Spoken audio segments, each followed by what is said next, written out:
Go inside the Crimson Tide with your hosts Rodney Orr and Gary Harris, keeping you informed on everything Alabama. And now, Tider Insider TV. SEC Media Days is underway, and this is what's different. A brand new location.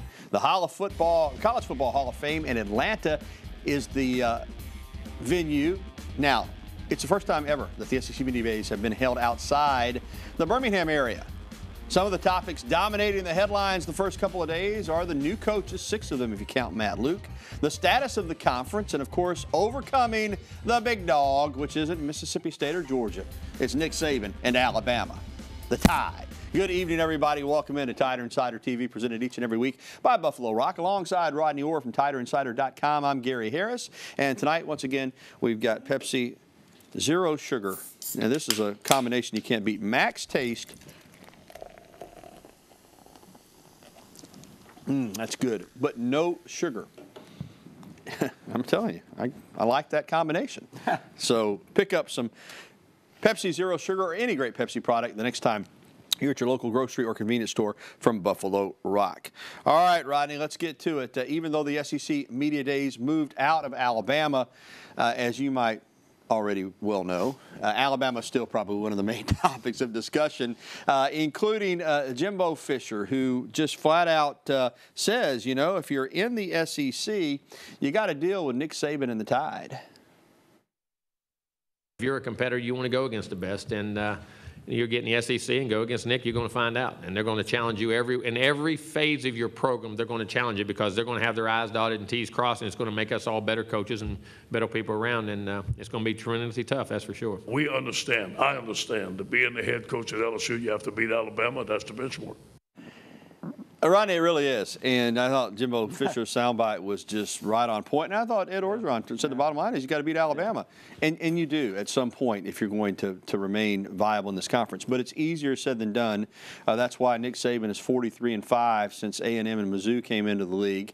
It's why since he's been at Alabama, period, his record is unbelievable. But they never want to make it just about one school, but at the same time, everybody in this league knows that more times than not, practically every year, if you're going to get to where you want to go, you got to go through Alabama to get there. Yeah, you really do. And you look at the new blood in the conference, Gary. I mean, I would even still include Kirby Smart as a part of that, only going into his 3rd year. You've got Jeremy Pruitt at Tennessee. You've got Dan Mullen now moving from Mississippi State to Florida.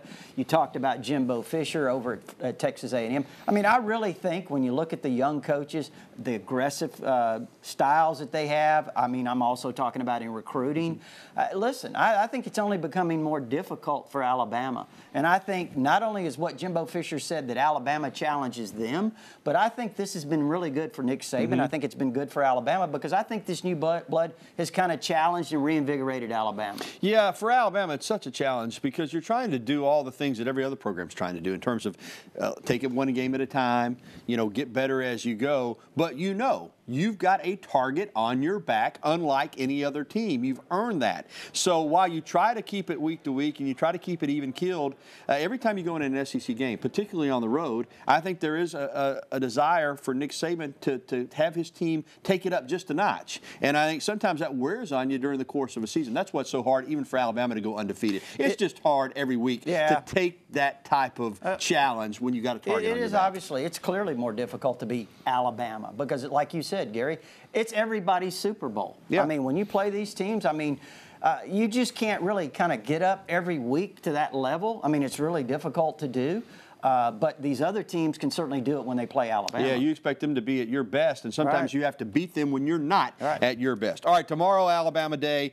Nick Saban will be there. 3 players, of course, Pierce Baker, Anthony Jennings, and Damian Harris. All right, Saban is going. I'm going to ask you how you think he'll handle the quarterback question with Jalen and Tua. Do you think he does it off the top? He's still going to get asked about it. Guys are going to still try to work in questions. But how do you think? What do you think will be his approach? I know he's going to say, "Listen, we got competition at every position, so this is nothing new." But do you think he'll get out in front of it? Yeah, oh, absolutely. I mean, he's going to have his. Basically, when Nick Saban is faced with something like this, Gary, usually his initial response is it kind of covers the whole thing. where it almost eliminates some of the questions that you could ask, to be honest. He handles it so well. So I think he'll eliminate a lot of the questions right off the bat. And I think basically what he'll say is really nothing's changed. We haven't gotten to August camp. I mean, we've got to go through camp. We've got to, we've got a competition that's going to be in place, and we've had one, and that's just the way it's going to be. And it is the way it's going to be. And I know a lot of fans are making their choices known, but this is going to be a competition. And I don't think it's only what they do in fall camp. I do think it's a look back at last season and their body of work, but I don't think anything has been decided yet as far as who's going to take that first snap against Louisville. Do you? Well, first of all, let's be honest. Tua was hurt twice in the spring. That's right. So, I mean, we've got to make it through fall camp healthy. Yeah, both guys got to stay healthy. Yeah. I mean, so, I think that's a big part of it. Yeah, if not, it could be Mac Jones. You're right. You're right. Football's and he looked good in the spring. Yeah, it's a contact game. All right, well, Alabama Day is tomorrow. By the way, WVUA 23 will be there live. We'll have Brandon Cameraman, Trent Padilla, Zach Tigert. We'll have them all over there and be live tomorrow night at 5 and 6 and a bunch of coverage tomorrow night at 10 as well. Well, still to come on Tider Insider Television, Colin Sexton showcased his talents at the next level. Boy, did he ever. Sexton has moved on, but the future for Alabama basketball is looking brighter after this latest big-time commitment. We'll discuss. And coming up later, we'll be getting to your phone calls, emails, and tweets. As always, the number is 205-348-WVUA. That's 348-9882. Or you can email us at TITV@WVUA23.com or tweet at us, but use that hashtag TITV so that we will see it and we'll get it on the air. We'll be right back with the only show that takes you inside the Crimson Tide and has been for a long time. From DeBose to Franchione to Price, Shula, unlike a lot of people, Saban, we've been here for all of them, Rodney. We have, We'll right. be back with more right after this. The Maxwell Football Club announced its watch list for next season, and Clemson and Alabama led all schools. Running back Damian Harris and quarterbacks Tua Tagovailoa and Jalen Hurts were all named from the Crimson Tide. Hurts was also named on the Davey O'Brien quarterback watch list as well. The watch list was also announced for the Bednarik Award. Alabama had another 3 candidates. This is just the way it goes. Raekwon Davis, Matt Wilson, and Anthony Jennings. Alabama has produced the last 2 Bednarik Award winners in Jonathan Allen and Mika Fitzpatrick. And welcome back to Tider Insider TV alongside Rodney Orr. I'm Gary Harris. Well, Colin Sexton put on a show at the Summer League in Las Vegas. The number 8 overall NBA draft pick was named to the NBA Summer League first team after averaging 19.6 points and 3.4 assists in 7 games for the Cavs. They made it to the semifinals before losing to the Lakers in double overtime. Sexton scored a team-high 27 points against L.A. He had a 3-point shot at the end of regulation to force the first overtime. I mean, this guy is really good. I think he'll be the face of the franchise right away. I've said that before. And as Sexton impresses at the next level, more recruits are looking to be a part of Alabama basketball as it's kind of becoming a hot spot to get them to the NBA. Top 100 recruit Juwan Gary is the latest to join the Tide in terms of a commitment. Gary's a 4-star small forward from Columbia, South Carolina. That's the home of the Gamecocks. The 6'6", 200-pounder averaged 20 points and 8 rebounds during his junior season. Now, this is Alabama's second commitment in the 2019 class, and that puts them in the top 10 in the nation. Gary talked about how he thinks Avery Johnson can do for him what he did for Colin Sexton.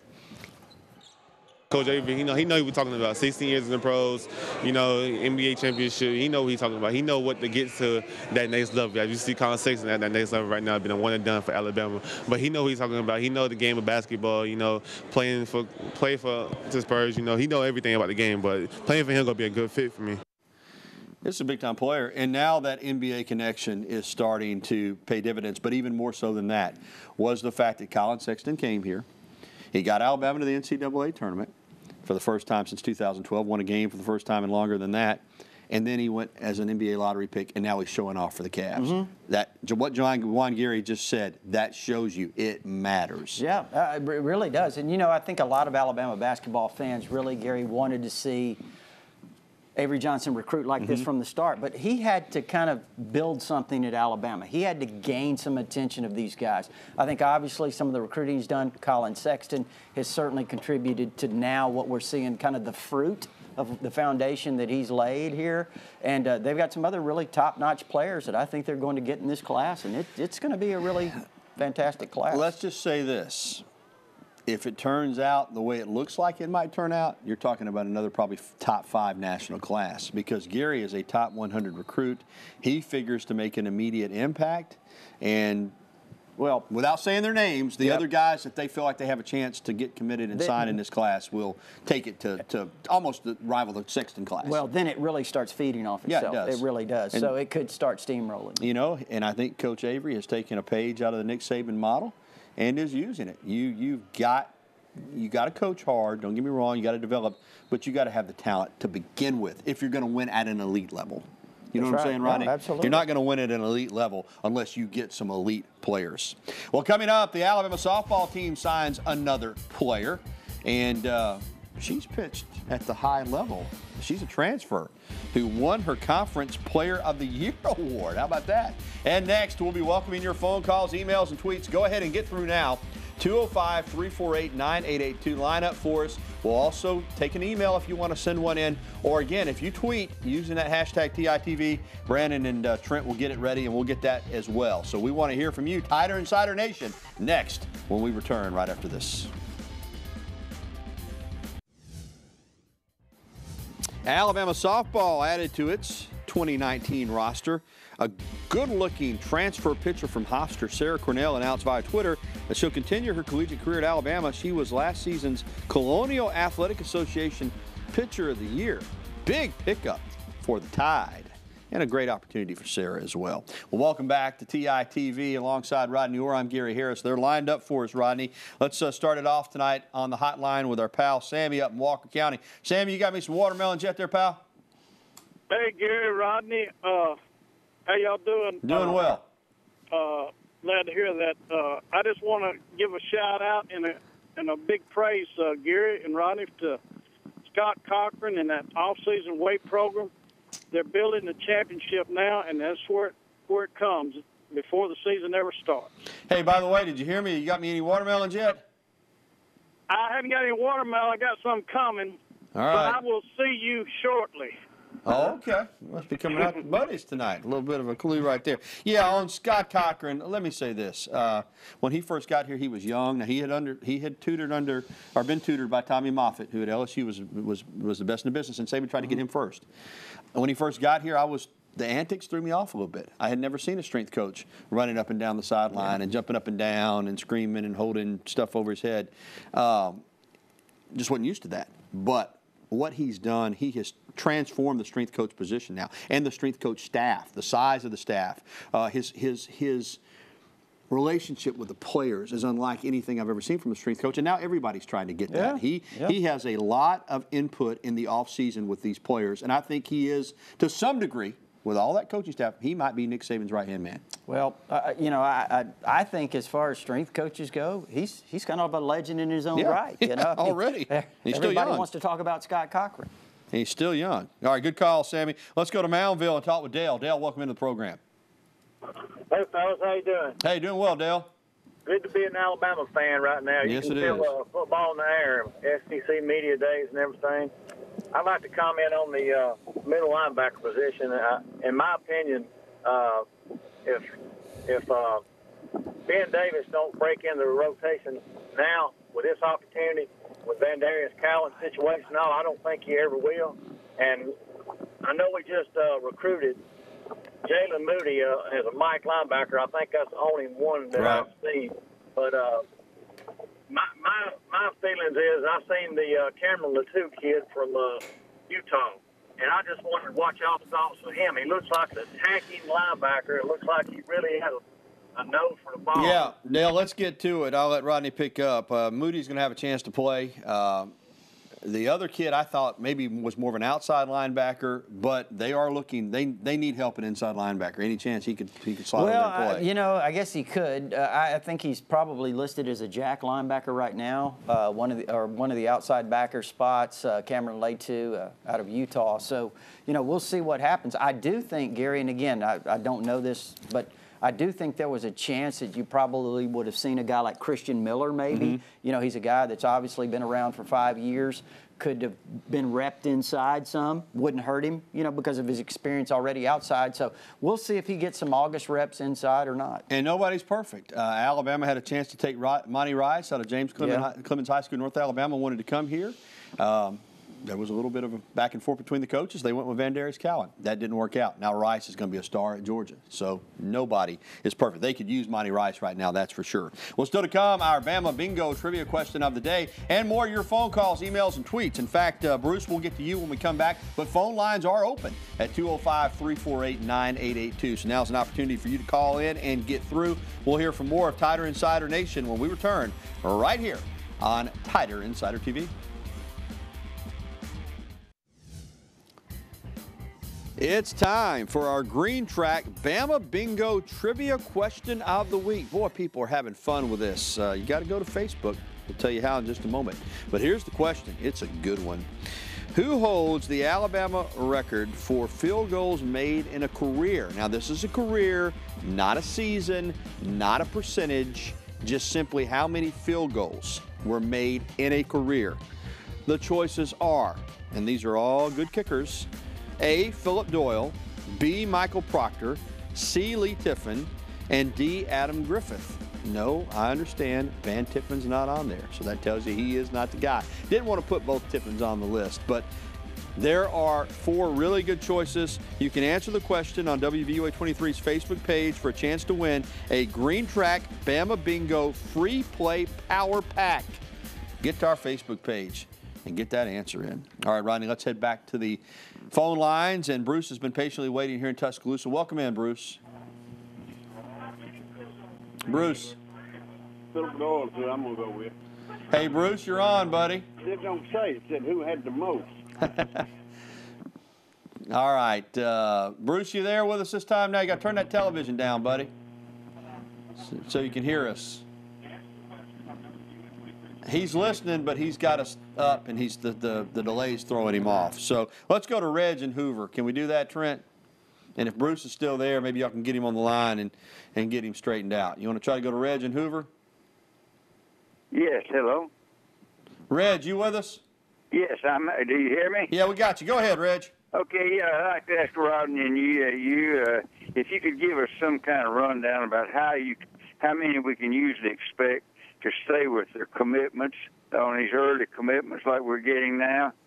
We certainly, I hope they all stay, but we don't want to lose any to Georgia or Tennessee for sure, or anybody but Georgia and Tennessee. That's right, right, Can you give me an idea on it? Yeah, we can. I'll let Rodney handle that. There are 20 commitments at this point, and honestly, the odds that all 20 of these will wind up signing with Alabama, that's probably not realistic, just to be honest. You know, that's going to be an incredible class, but it may be 1 or 2 or 3 that don't, and 1 or 2, 3 that we add late, talking about Alabama. But how do you see it? Do you think there's 20 committed right now? Do you think they'll all sign with the Tide? Well, I agree with you, Gary. I mean, every year we see it, Reg. I mean, there's possibly going to be a few guys that end up elsewhere, but listen, I think Alabama's going to do, like Gary said, they'll do extremely well. If they don't have those 2, 3 guys, they're going to have guys that are going to be really high-quality players. And, you know, sometimes, Gary, it's a two-way street. Mm-hmm. You know, the coaching staff decides they'd rather have maybe this player, and so it works out really well. All right, Bruce, not able to get him straightened out on the phones there. So phone lines are open right now on the hotline at 205-348-WVUA. So if you want to get through, 205-348-WVUA. I did see Bruce's, he had his question up. Obviously, he wanted to talk more about Tua and Jalen, as a lot of people do. I don't know exactly what his question was going to be, but since that was up on the screen, we'll go ahead and address it. The bottom line is this. Again, I'm not one to be giving advice because I've got my opinions as well, but I think all the fans probably should just chill just a little bit. You got Nick Saban in charge. You got a highly paid offensive staff. You've got 2 terrifically talented quarterbacks who have proven they will support each other regardless of how it goes. I just think it's going to be fine, Rodney. Oh, absolutely it's going to be fine. Listen, you know, here's the thing. I think when you compliment one of the guys, you're not being critical of the other guy. And I think that's where people have, you know, where a lot of this happens. Look, I don't think anybody's enjoyed watching Jalen Hurts that freshman year more than you and I did. I mean, it was excitement every week and watching him grow and develop. Now, I will say this. Obviously, I've said this before. I think Tua is potentially the most gifted quarterback I've ever seen. I've been watching it since the late 60s, and I just think he's that talented. Now, there's a big difference between potential and actually fulfilling it. So, again, I agree with what you said. It goes back to that. Either way, I think Alabama's in a fantastic position, and I think that's what matters. And you may need them both because you just never know what the injury situation is going to be. Sorry, caller that just called in. We don't have time to get to you, but we do appreciate all our phone calls and emails and tweets. Well, still to come, one Alabama football player getting it done on the tennis court and another back on the football field. We'll have the details when we come back. You're watching the only show that takes you inside the Crimson Tide. Tider Insider Television will return right after this timeout.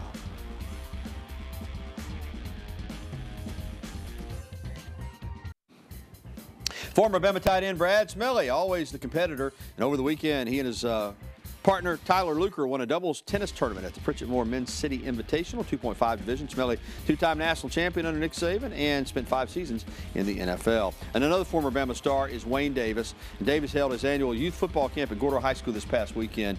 He was a great player, Crimson Tide's all-time leading tackler to this day. He uses the camp to promote football and give young people a Division I camp experience without having to pay the kind of money you have to pay to go to Alabama or Auburn or UAB or those places. And it happens right there in his home county, Pickens County, Gordo High School. Well, our beautiful shirts and ties provided as always by the Locker Room in downtown Tuscaloosa, home of the original elephant wear and so much more. Go by and see Alex and Rush and the folks there in person or shop online at their website, locker-room.biz. Hey, football season's right around the corner. You want to go ahead and get that Alabama wardrobe ready to go, and the Locker Room can have you looking and feeling like $1 million. And believe me, when you go in there, they'll size you up and you'll fit just perfectly. All right, thanks for tuning into the show. A reminder that it's the 3rd Tuesday of the month. What does that mean? Rodney and me will be heading to Buddy's Rib and Steak in Northport for our Tider Insider TV Hotspot dinner. Join us in about 15 minutes or so, and we'll be ready to chow down and talk some football. And don't forget, if you missed the show, you can catch a replay tonight at 10:30 after the news at 10 or online anytime at WVOA23.com. So for Rodney Orr and our entire Tider Insider TV crew, I'm Gary Harris. SEC Media Days continues with Alabama on Wednesday. Have a great evening, everybody.